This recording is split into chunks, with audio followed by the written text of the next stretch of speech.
96.8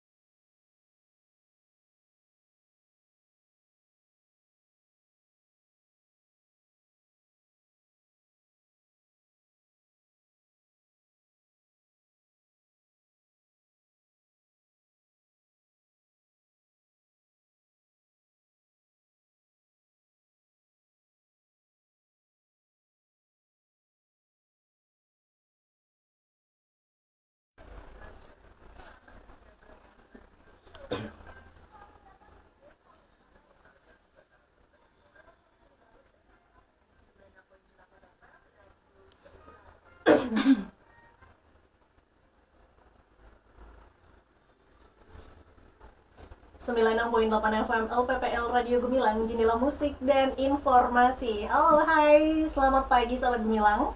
Lanjut lagi barengan Andin, kali ini di Jamus Gemilang, Jagungan Musyawarah bersama RSUD Merah Putih yang beralamat di Jalan Raya Magelang, Jogja, KM 5 Mungki dan Danurjo Magelang. Dan kali ini kita akan ngobrol-ngobrol terkait bijak menggunakan obat bersama RSUD Merah Putih. Dan kali ini sudah hadir bersama Andin, narasumber yang akan berbagi bersama kita. Ada Dr. Galih Dwi Jayanto, spesialis penyakit dalam. Selamat pagi Dr. Galih. Selamat pagi Mbak, Assalamualaikum warahmatullahi wabarakatuh. Waalaikumsalam warahmatullahi wabarakatuh. Ini dokter beneran? Dokter beneran? Kayak anak SMA. Gimana kabarnya dok? Alhamdulillah baik Mbak. Mbak bagaimana Mbak? Alhamdulillah baik. Alhamdulillah. Oke, baik. Dokter Galih, bisa mungkin share ya untuk jadwal Dokter Galih itu seperti apa nih? Kapan aja dokter? Baik, terima kasih. Sebelumnya selamat pagi untuk semuanya pendengar Radio Gemilang. Sebelumnya saya mengucapkan selamat berpuasa bagi yang berpuasa. Semoga ibadahnya lancar, berkah dan juga tetap sehat. Ya. Saya kebetulan Mbak di RSUD Merah Putih, alhamdulillah setiap hari Senin sampai Sabtu pelayanan mungkin dibuka mulai jam 7 untuk pendaftarannya, bisa dilayani sampai jam 12 siang Mbak. Oke, baik. Oke dokter, mohon maaf ya karena saya jadi nggak konsen lihat dokter kok kayak anak SMA gitu.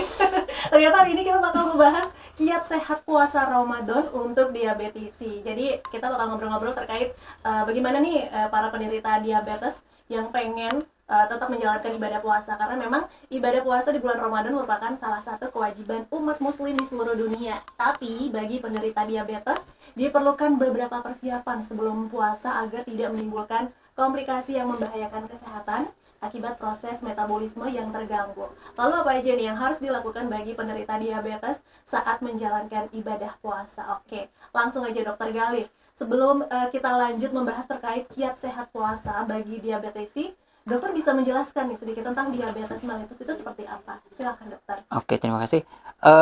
Mungkin masyarakat sudah sangat paham ya terkait dengan diabetes mellitus. Cuman ada beberapa yang memang mungkin nama lain Mbak yang sering kadang-kadang diabetes itu apa? Mereka taunya adalah kencing manis atau gula tinggi. Sebenarnya diabetes itu adalah nama ilmiahnya atau nama kedokterannya dari kencing manis, di mana memang terjadi gangguan metabolik Mbak, sehingga manifestasinya ataupun gejalanya adalah gula darahnya tinggi.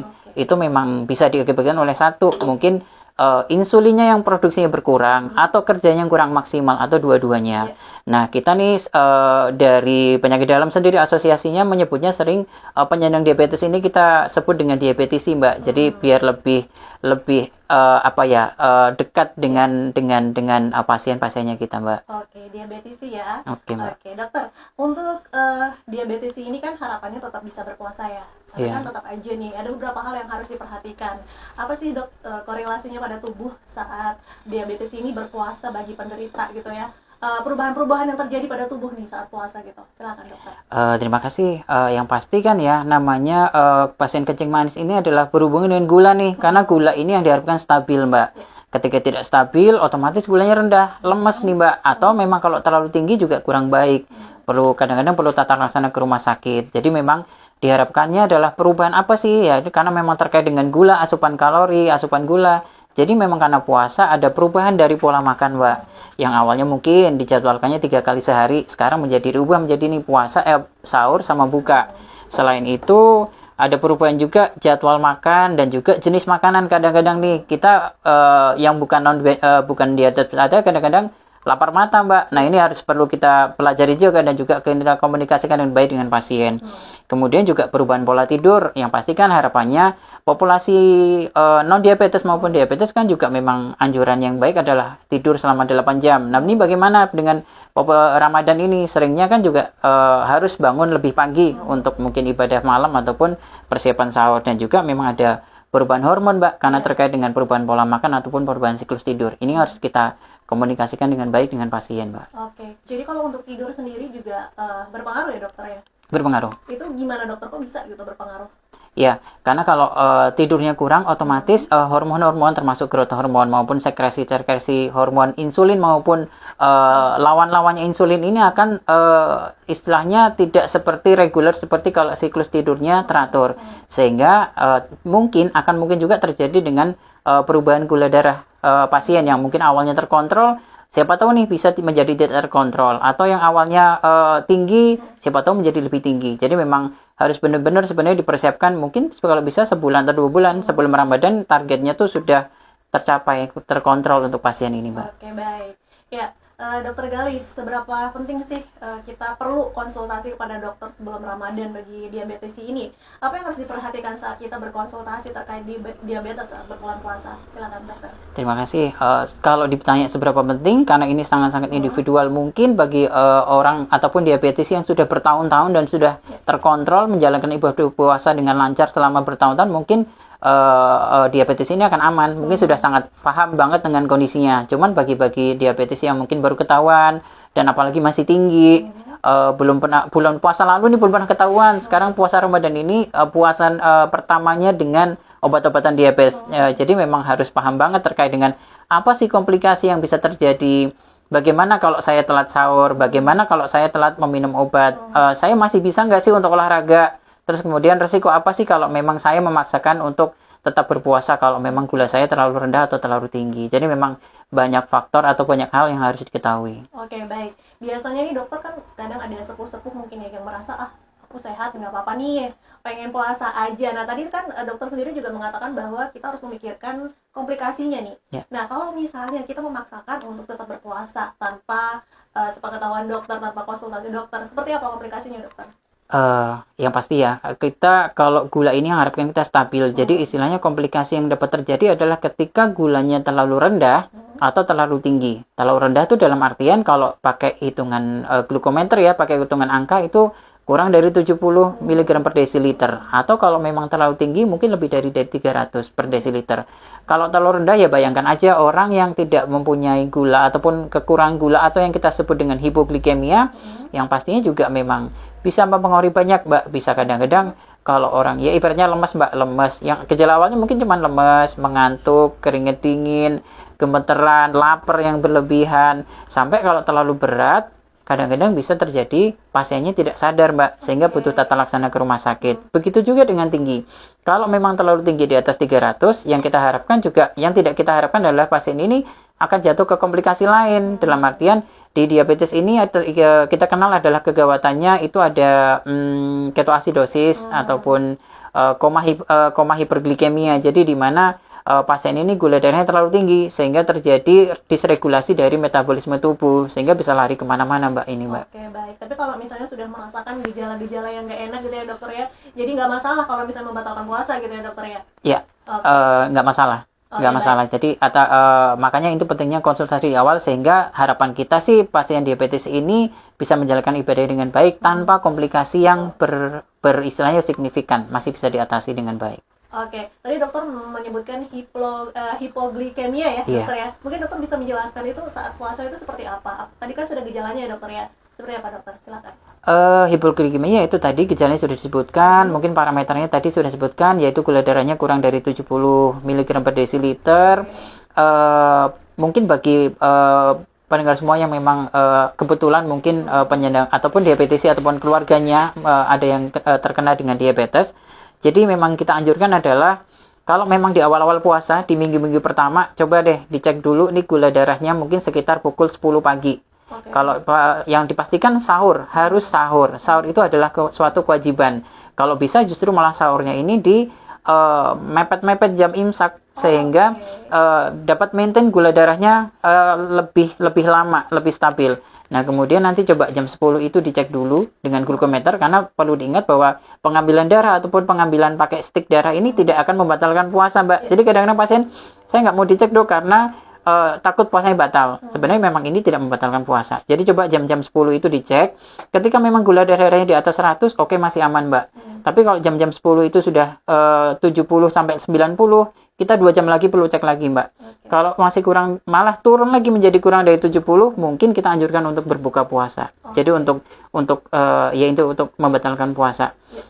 Tapi kalau masih di range 70 ke atas, mungkin masih bisa aman. Mungkin perlu dicek lagi 3 jam lagi atau 2 jam lagi sampai nanti berbuka puasa. Oke, berarti harus rajin-rajin dicek ya dokter? Iya, mungkin di minggu awal, Mbak. Baik, siap. Oke dokter, untuk penderita diabetes yang seperti apa nih yang berisiko saat berpuasa? Kan ada diabetes dengan risiko tinggi dan juga ada diabetes dengan risiko sangat tinggi gitu, dokter. Mungkin bisa dijelaskan?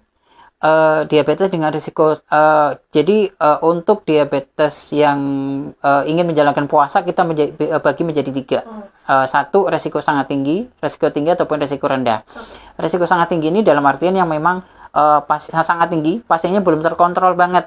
Jadi memang kalau kita sebut diabetes itu ada parameter namanya HbA1c, itu biasanya di atas 10. Nah, di atas 10 atau memang pasien ini dalam kondisi sakit akut, Mbak. Mungkin pasien ini baru aja terkena stroke atau pasien baru aja terkena serangan jantung atau ada infeksi nih, ada kaki. Biasanya kalau diabetes ini mungkin seringnya adalah luka di kaki yang tidak kunjung sembuh dan ini masih kondisi akut belum tertangani atau tensinya terlalu tinggi atau muntah-muntah hebat. Jadi memang ini kita tidak rekomen ataupun kita tidak anjurkan untuk berpuasa.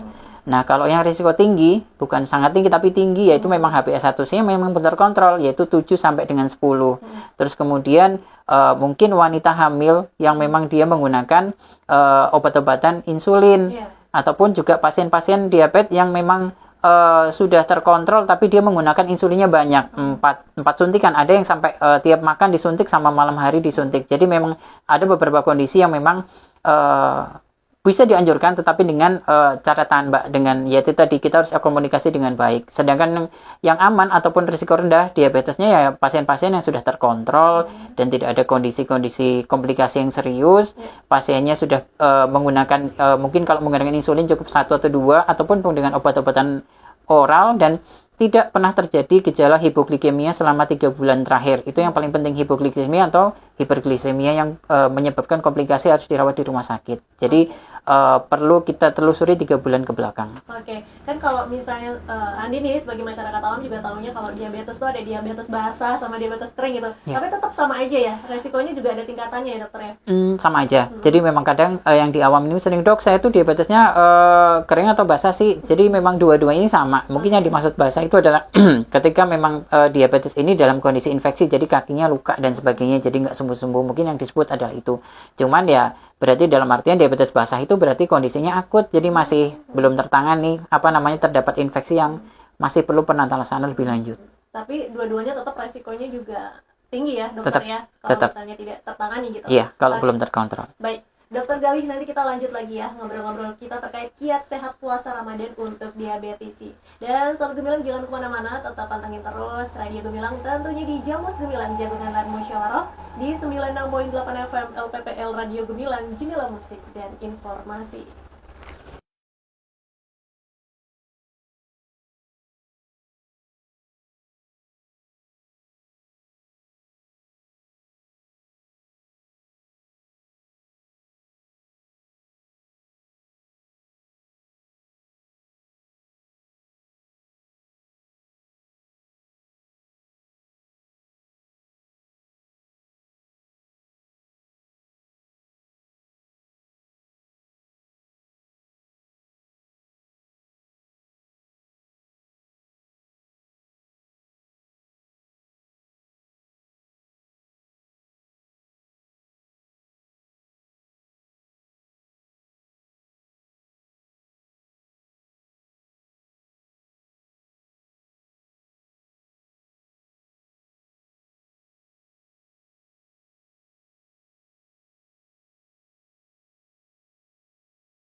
Satu,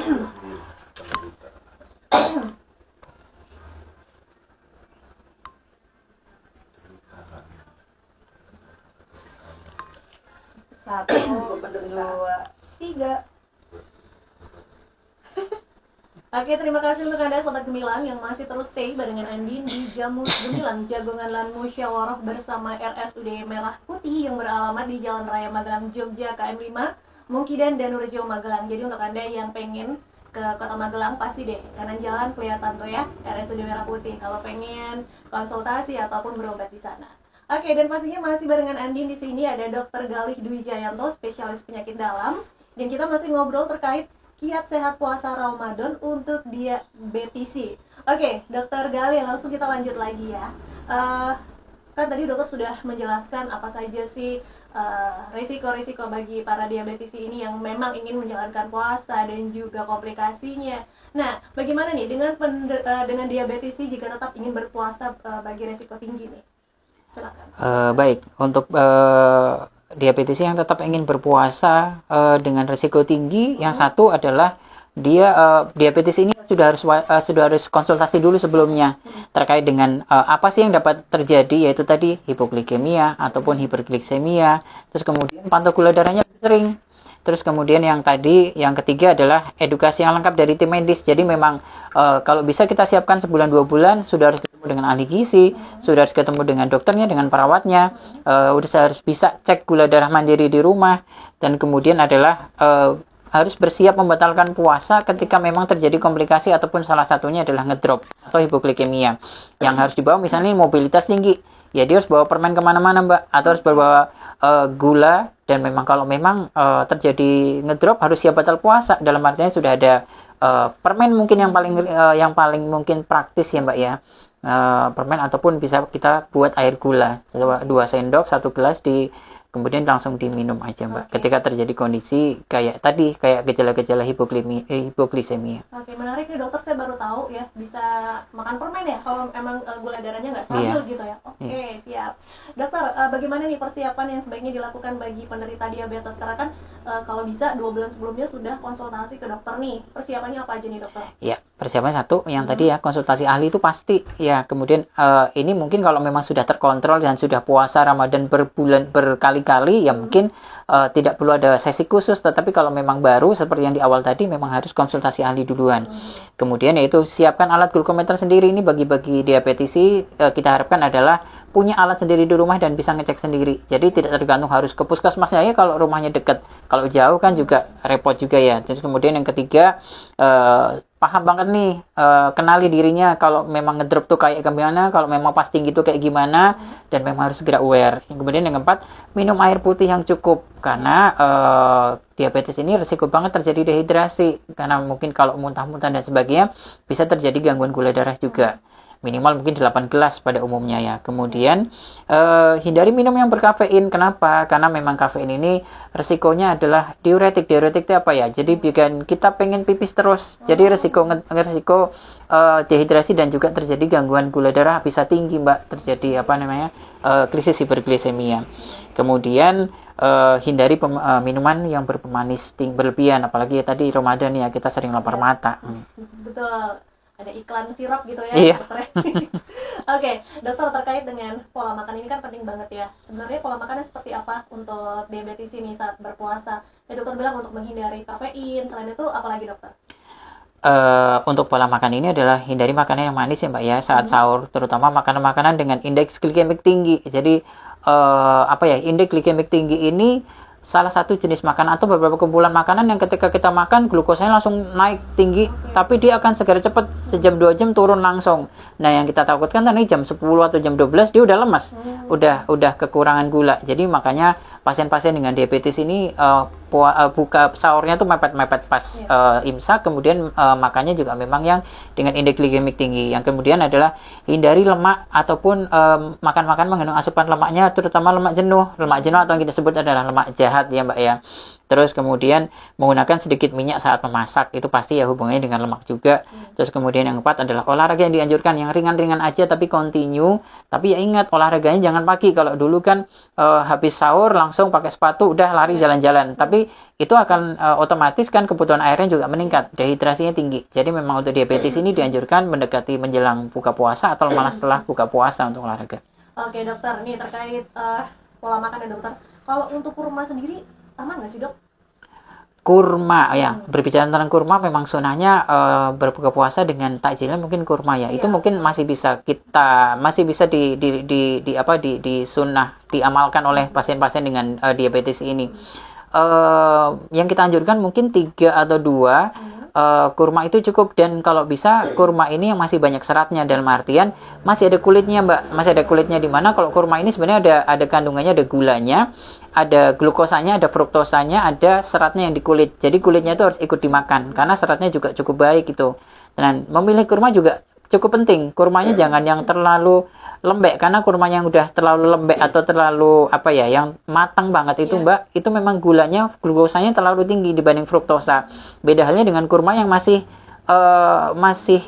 pas lah, masih nggak terlalu lembek banget, itu masih gula darahnya ataupun glukosanya masih lebih rendah dibanding fruktosanya. Jadi untuk pasien diabetes masih bisa untuk mengkonsumsi kurma mungkin 2 atau 3, tapi pilih kurma yang memang jangan terlalu matang tersebut mbak. Oke, jadi emang harus benar-benar pintar milih kurma juga ya Iya. dokter ya.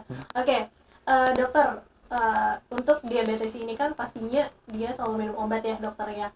Apakah ada perubahan obat atau dosis saat berpuasa dokter?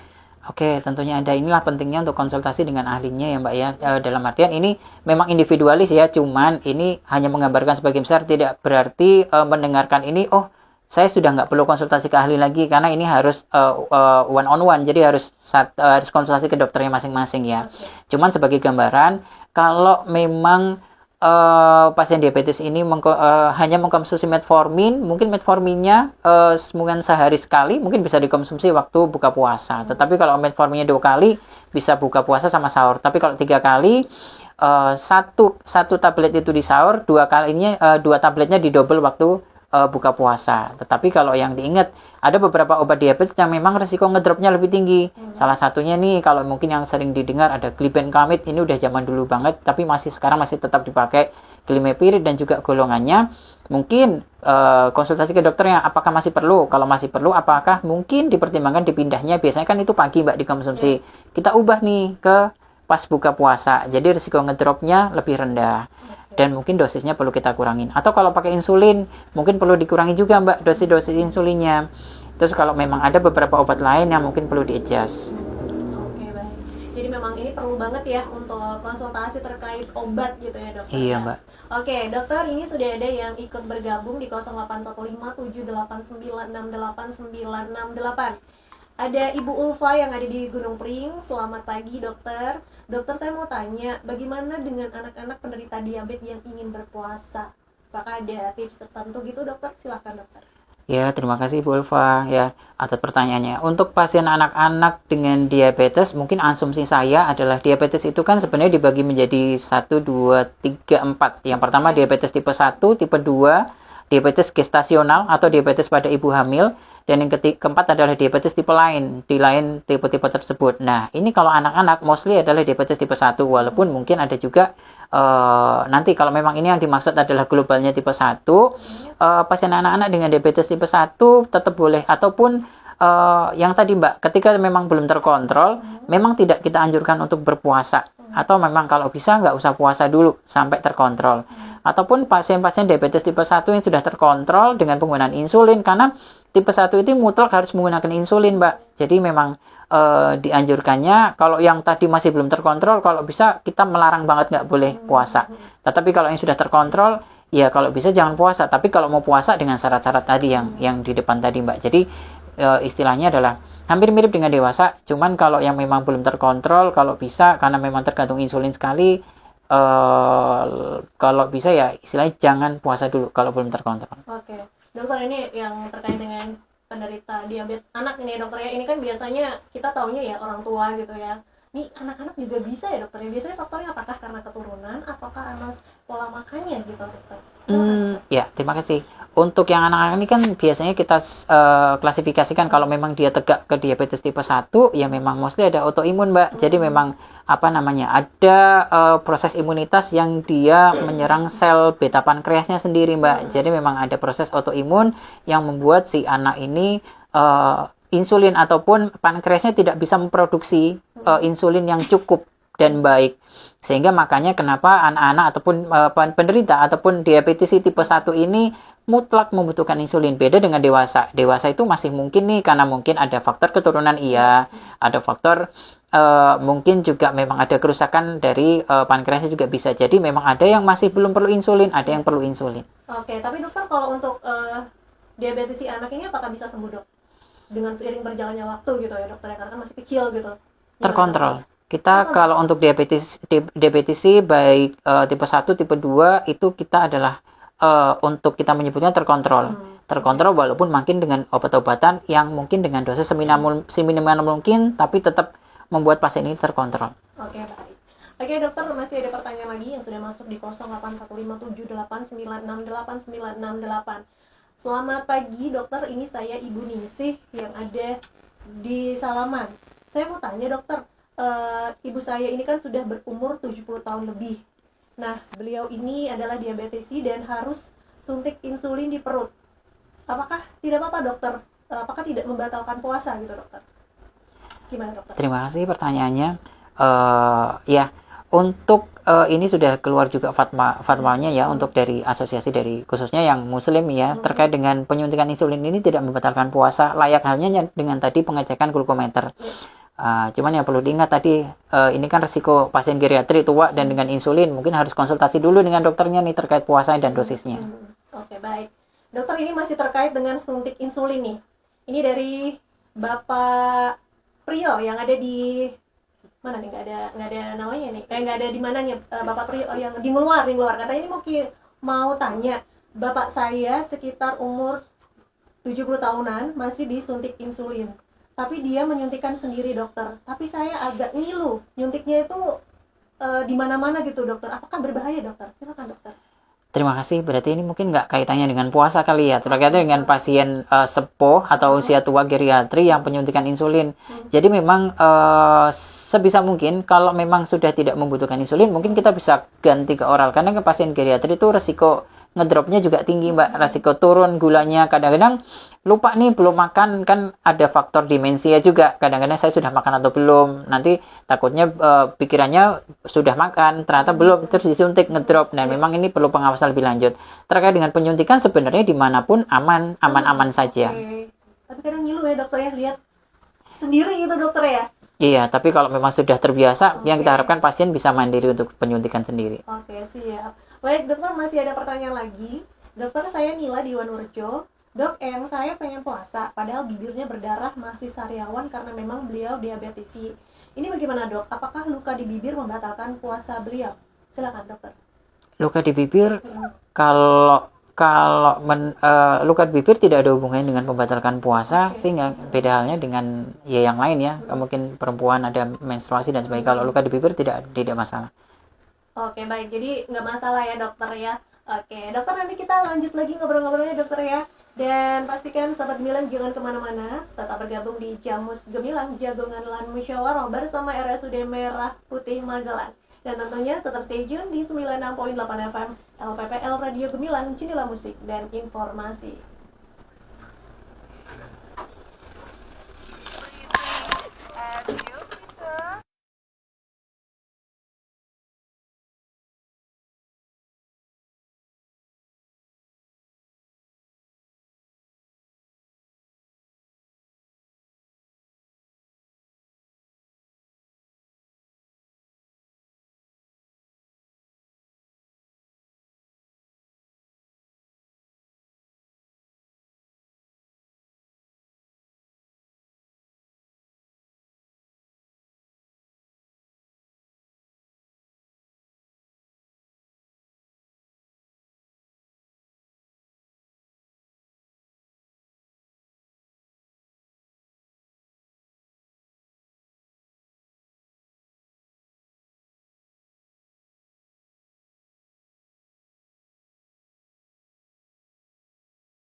Karena memang kalau yang namanya antrian itu kita kalau nunggu lama itu juga Nah ini bikin dari lama. Instagram ya, SKADRI itu Dan dari kalau Instagram. merah putih itu benar-benar nolong banget ya yang Oh, online ya.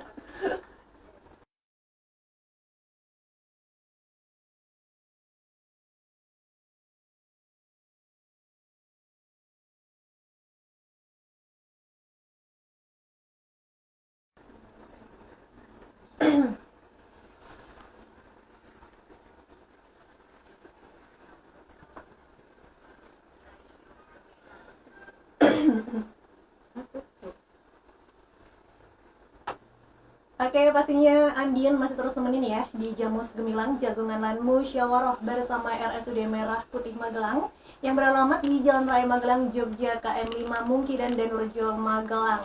Dan kita juga masih ngobrol-ngobrol bersama Dr. Galih Dwi Jayanto, spesialis penyakit dalam. Tadi kita sudah banyak sekali membahas terkait dengan diabetes ya, seperti apa sih resikonya saat menjalankan puasa dan juga persiapannya seperti apa, pola makannya juga seperti apa. Nah dokter, kita masih lanjut lagi dokter, pertanyaan yang sudah ikut bergabung hari ini ada dari Skadri. Dok, membedakan gejala hipoglikemik yang tadi itu dengan hipotensi apa dok? Soalnya kebanyakan kan gejalanya sama ya dok, pusing juga gitu dokter. Silakan dokter. Terima kasih. Hipoglikemia pasti memang dia salah satu yang terjadi risiko hipoglikemia pasti penyandang atau diabetesi atau memang diabetes yang mengkonsumsi obat-obatan diabetes. Ini harus kita percurigai adanya hipoglikemia. Yang membedakan mungkin untuk hipoglikemia ini lebih ke arah ada rasa gejala otonomik. Yaitu gejala otonomik itu apa? Yaitu memang mungkin gemeteran, rasa lapar berlebihan, keringat dingin, palpitasi, cemas. Nah itu memang ke sana. Cuman kalau memang bukan diabetes, nggak habis minum obat, nggak habis disuntik, terus ada gejala gitu ya jangan kepikiran hipoglikemia dulu. Karena kalau memang pada populasi umum non diabetes itu kan punya cadangan tenaga juga mbak. Jadi mungkin resiko sana juga rendah. Oke baik. Dokter, melanjutkan dari Mbak Skadri ya. Apakah ada jenis kurma tertentu untuk diabetes sih?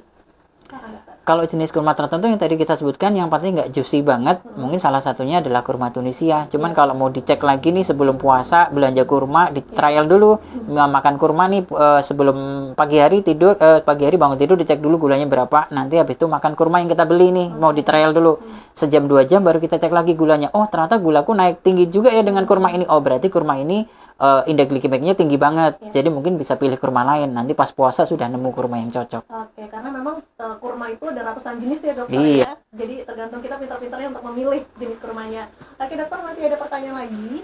Assalamualaikum, saya Ita di Mundulan. Mau tanya nih dokter, tips puasa untuk pasien pre-diabetes dengan ISK. Terima kasih. Terima kasih. Prediabetesnya, kalau yang memang belum pernah mendengar, prediabetes adalah populasi ataupun orang yang memang punya ancaman risiko diabetes, tapi memang dia belum diabetes dan belum butuh obat apapun. Tetap sama dengan populasi ataupun sehari-harinya tetap dijalankan dengan baik karena memang prediabetes ini nggak konsumsi obat. Pada umumnya sama, minum air putih yang cukup, sahur tetap dengan konsumsi sumber-sumber karbohidrat yang memang indeks glikemiknya tidak terlalu tinggi, olahraga yang teratur, buah dan sayurnya juga harus dijaga. Oke. Jadi dokter, untuk prediabetes itu apa sih gejalanya dokter? Ini ancaman gitu loh. Kayaknya ngeri gitu dokter. Iya, memang punya risiko. Salah satunya adalah mungkin yang perlu kita curigainya adalah ketika memang kita punya orang tua ataupun garis keturunan yang memang punya diabetes. Di usia 30 ke atas kita sudah mulai aware. Mungkin cek mungkin setiap 2 tahun sekali, mungkin setiap 3 tahun sekali. Dan juga memang prediabetes ini istilahnya kita cek nih, misalnya dicek biasanya nggak bergejala mbak, nggak ada gejalanya apapun karena memang baru pre ya, jadi baru ancaman, mungkin punya risiko dan mungkin merasa nih pola konsumsinya selama ini kok kayaknya sembarangan untuk makannya dan sebagainya. Itu hanya berdasarkan data laboratorium kita mbak. Jadi dikatakan normal enggak, dikatakan diabetes juga belum. Jadi memang di tengah-tengah. Jadi memang ini biasanya kita awarekan untuk pola hidup sehat, perubahan gaya hidup aja sih mbak. Oke, jadi mungkin bisa deteksi sejak dini ya dokter Iya, ya? benar. Oke dokter, terakhir nih untuk tips-tips dari dokter untuk para diabetes ini seperti apa untuk menjalankan ibadah puasa, silakan dokter. Terima kasih untuk para diabetisi pendengar Gemilang FM. Yang jika ingin berpuasa, satu pastikan sudah terkontrol. Atau kalau memang belum terkontrol dan tetap ingin berpuasa, konsultasikan ke ahlinya. Dalam artian, bagaimana sih tips-tipsnya tadi, yaitu memang tetap harus sahur. Sahurnya mendekati di waktu imsak, kemudian minum air putih yang cukup, dan kalau bisa hindari konsumsi teh ataupun hindari konsumsi kopi. Kemudian buah dan sayurnya diperbanyak, tidur yang cukup, kemudian olahraganya kalau memang bisa itu mendekati waktu buka puasa ataupun setelah buka puasa, tetap menjalankan ibadah tarawih ataupun ibadah yang lainnya dengan baik, dan juga memang obat-obatannya harus benar-benar diatur lagi atau komunikasikan dengan dokternya. Dan satu yang terakhir adalah sebisa mungkin punya glukometer sendiri. Oke, baik. Jadi harus benar-benar rutin ngecek ya dokter ya kalau ingin menjalankan ibadah puasa. Dan pastinya untuk Anda yang pengen konsultasi dengan dokter Gali, bisa langsung aja datang ke RSUD Merah Putih yang beralamat di Jalan Raya Magelang Jogja KM5 Mungkidan Danarejo Magelang. Dan pastinya di sana spesialis penyakit dalam juga mau nambah ya dokter ya? Ya, rencana kita ada 4. Oke. Dan mau nambah jadi 5 gitu dokter? Mau nambah jadi 5 insya Allah. Oke, siap. Jadi bisa tercover nih masyarakat yang pengen berobat ya dokter ya. Dan pastinya di RSUD Merah Putih juga menerima BPJS ya, baik itu yang mau berobat atau melahirkan juga dokter ya? Iya, semuanya bisa pakai BPJS. Oke, siap. Yang penting sudah siap aja ready gitu Iya, ya dokter insya ya. Allah. Ya. Oke, sahabat Gemilang, sampai di sini dulu perbincangan kita bersama Dokter Galih Dwi Jayanto. Dan kita hari ini sudah ngobrol kiat sehat puasa Ramadan untuk diabetesi. Terima kasih Dokter Galih, sehat-sehat terus ya. Sama-sama, amin. Oke, lancar puasanya dan sukses terus. Oke, ya Sobat Gemilang, pastinya untuk Anda yang pengen berobat ya ke RSUD Merah Putih bisa langsung datang aja, atau mungkin bisa via online di rsudmerahputih.magelangkap.go.id. Dan pastinya ini cepet banget ya kalau daftar via yang tadi sudah Andin sebutkan itu. Baik, sampai di sini dulu Andin menemani Anda di Jamus Gemilang Jagongan dan Musyawarah bersama RSUD Merah Putih. Andin beserta kru Gemilang FM yang bertugas mohon undur diri. Jangan lupa untuk selalu dengerin 96.8 FM LPPL